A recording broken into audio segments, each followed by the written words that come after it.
Hey everybody, I am here for a Fresh New Voice of YA Excerpt vlog, and I really hope I'm in the shot because it's very crowded in my room.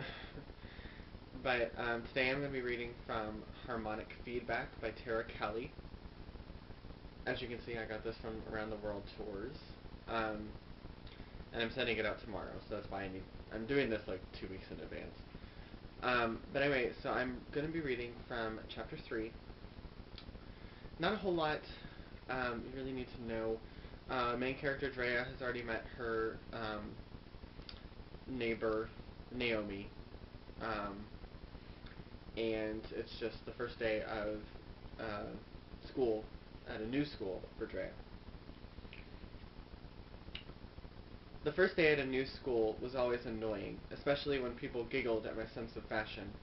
Clothing stores cater to the tall and twiggy, not the short and scrawny. I bought most of my clothes at thrift shops and sewed them to fit, usually Victorian-style skirts that I wore in layers. Today's concoction was a cream-colored slip peeking out from underneath a black velvet skirt and a matching tank top. The lyrics Naomi wrote over the weekend spun in my head while I waited for my schedule in Samish High's administration office. Her words were catchy and rhythmic, something I always tried to accomplish but never could. Sweet little Jane was caught in a rut. She went too far and never paid up. I was whispering her lyrics when I noticed a guy with black hair standing near the entrance. He watched me with a smirk, drumming his hands against his jeans. Two brunette girls and a blonde guy stood in the corner, talking about a party they went to over the summer. The guy focused on how wasted he was, while one of the girls went on about her boyfriend, and the other kept talking about that slut, Jenna. Yet none of them missed a beat or got confused. I'd always watch people like this, trying to figure out what they were doing right, and what I did that was so wrong. I kept thinking the more I picked up, the more I could pretend, but it never seemed to be enough.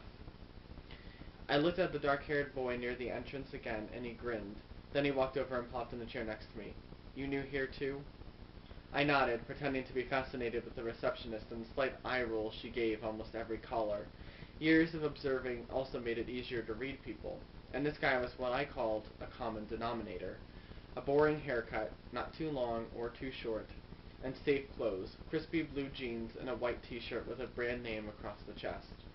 He was cute enough to be accepted, but not ripped or edgy enough to be considered salivary, if I mispronounced that, by the common denominator girls he probably worshipped.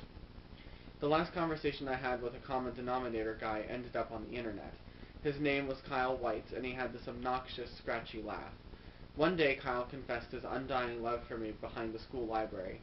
I actually believed him until his friends came around the corner laughing. They videotaped the entire thing, and Kyle wasted no time posting the video online. "So, where'd you move from?" the guy next to me asked. "San Francisco." "Cool. I'm from Chicago, and my name is Justin, if you care." I stole a glance at him. His eyes were the same color as Mr. Fuzzy, this gray velvet blanket I used to take everywhere. "Do you like being a walking advertisement for Nike?" Justin glanced down at his shirt and shrugged. "Haven't had a chance to unpack yet." "Oh." He shifted in his seat, crossing his arms over his chest. "I can dress like a goth tomorrow if that'll work better." That didn't make any sense. "No?" He raised his eyebrows. "Neither did your comment." I looked toward the receptionist's desk again, where a guy in a baseball cap was hunched over talking to her. I didn't think much of it until he turned around and I recognized his beady brown eyes. Roger, the creep from Saturday. I put my face in my hands, hoping he wouldn't recognize me. "Hey, it's Drea, right?" The sound of Roger's raspy voice made me cringe. He'd spotted me in less than 5 lousy seconds. I sat up and pulled my blue lunchbox closer to my chest. "Yeah."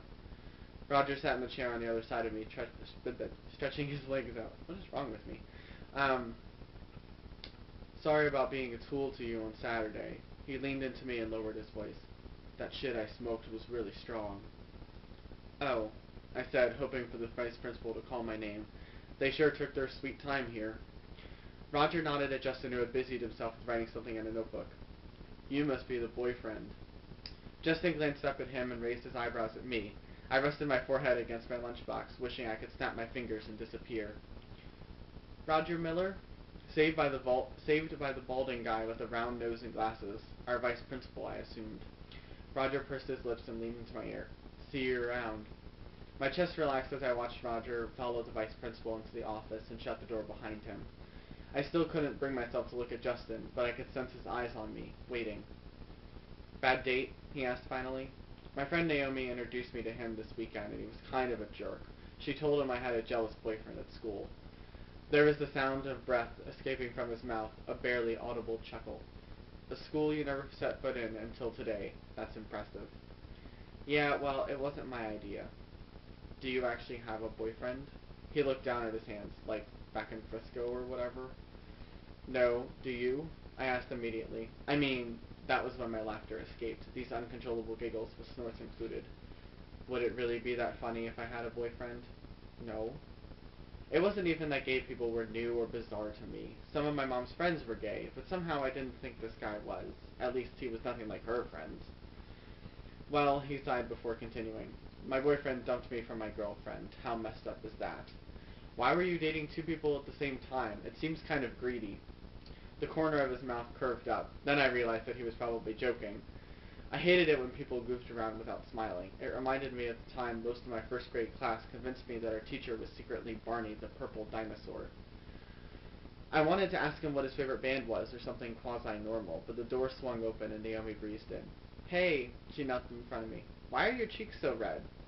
My mouth opened, but laughter was the only thing that came out. Naomi's eyes traveled from my face to Justin's, and whatever she saw caused her to smirk. She stood up and leaned toward my ear.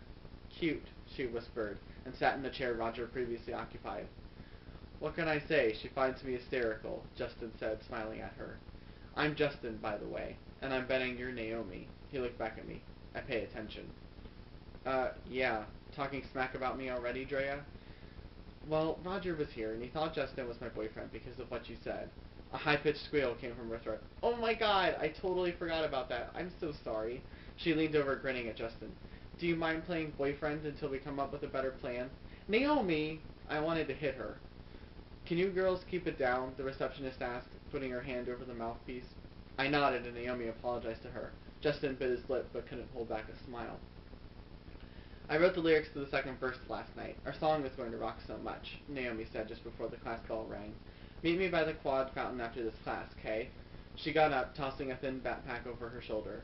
"You should meet us there too, fake boyfriend." Naomi waved at him before sprinting out of the office. "I might just have to take your friend up on that," he said. "You really don't need to pretend to be my boyfriend. That's ridiculous." I rolled my eyes. "I meant meeting you guys after the first class. I was hoping to meet some musicians." He brushed his fingertips against my forearm, causing every tiny blonde hair to stand up. "But I don't mind helping you get rid of Stoner Boy." I yanked my arm away and buried it